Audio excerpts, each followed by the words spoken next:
আসসালামু আলাইকুম ওয়া রাহমাতুল্লাহি ওয়া বারাকাতুহু। এনজিও লাইসেন্সধারী প্রতিষ্ঠান কি আমানত গ্রহণ করতে পারে? ব্যাংকিং আইন ও নিয়ম নীতি।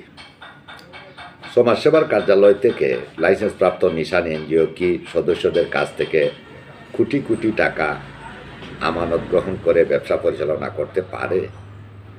এটি একটি গুরুত্বপূর্ণ প্রশ্ন যা দেশের ব্যাংকিং আইন ও এনজিও পরিচালনা নীতিমালার সঙ্গে জড়িত। বাংলাদেশে কোনো প্রতিষ্ঠান আমানত গ্রহণ করতে চাইলে তা সরাসরি বাংলাদেশ ব্যাংকের নিয়ন্ত্রণাধীন হতে হবে। ব্যাংকিং আইন 1991 অনুযায়ী আমানত গ্রহণ ও অর্থ লেনদেন করার ক্ষমতা শুধুমাত্র লাইসেন্সপ্রাপ্ত ব্যাংক ও আর্থিক প্রতিষ্ঠানগুলোর রয়েছে। সমাজসেবা অধিদপ্তর থেকে প্রাপ্ত এনজিও লাইসেন্স কেবলমাত্র সমাজ কল্যাণমূলক কার্যক্রম পরিচালনা করার জন্য প্রযোজ্য। এই লাইসেন্সের আওতায় আমানত গ্রহণ করে ব্যবসা পরিচালনা করা আইনত বৈধ নয়। একই সঙ্গে এনজিওতে কোটি কোটি টাকা অর্থ আমানত হিসেবে রাখা হলেও তা ব্যাংকিং কার্যক্রম হিসেবে গণ্য হবে।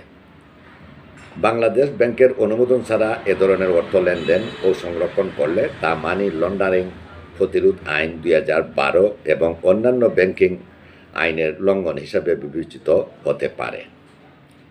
বিশেষজ্ঞরা মনে করেন এনজিওগুলোকে তাদের কার্যক্রম পরিচালনার ক্ষেত্রে সরকারের নির্ধারিত নীতিমালা কঠোরভাবে অনুসরণ করা উচিত। পাশাপাশি সংশ্লিষ্ট কর্তৃপক্ষকে এ বিষয়ে নিয়মিত তদারকি ও সচেতনতা বাড়ানোর পরামর্শ দেন তারা।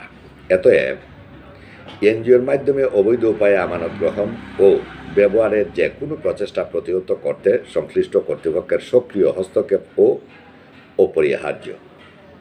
আমানতকারীদের মতে স্থানীয় ইউপি চেয়ারম্যান, স্থানীয় গণ্যমান্য ব্যক্তি,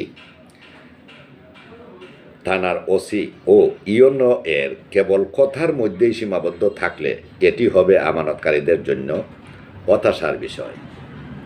এখন দেখার বিষয় এনজিও প্রধান নির্বাহী মঈনুদ্দিন সহ 5 পরিচালক কতটা আন্তরিক এবং টাকা ফেরতের কী পদক্ষেপ গ্রহণ করে, নতুবা যেই লাউ সেই কদু অবস্থা থেকে আমানতকারীরা মুক্তি পাবে না। প্রিয় দর্শক, শেয়ার খবর 24 ইউটিউব চ্যানেলের পক্ষ থেকে আপনাদের সকলকে জানাই আন্তরিক শুভেচ্ছা ও অভিনন্দন। আপনাদের ভালোবাসা ও সমর্থনের জন্য আমরা সবসময় কৃতজ্ঞ। আপনাদের অবিরাম সমর্থন আমাদেরকে প্রতিনিয়ত অনুপ্রাণিত করে আপনাদের কাছে সঠিক ও নির্ভুল তথ্য পৌঁছে দেওয়ার জন্য। আমাদের সাথে থাকুন, আমাদের ভিডিওগুলো দেখুন এবং আপনি নতুন হয়ে থাকলে আমাদের ইউটিউব চ্যানেল sharecover24.com সাবস্ক্রাইব করুন। আপনাদের মূল্যবান মতামত এবং পরামর্শ আমাদের আরও উন্নতর করে তুলতে সাহায্য করবে। আবারও ধন্যবাদ জানাচ্ছি আপনাদের সবাইকে। আমি শাহ মোহাম্মদ হুমায়ুন কবির, শেয়ার খবর 24 ইউটিউব চ্যানেল।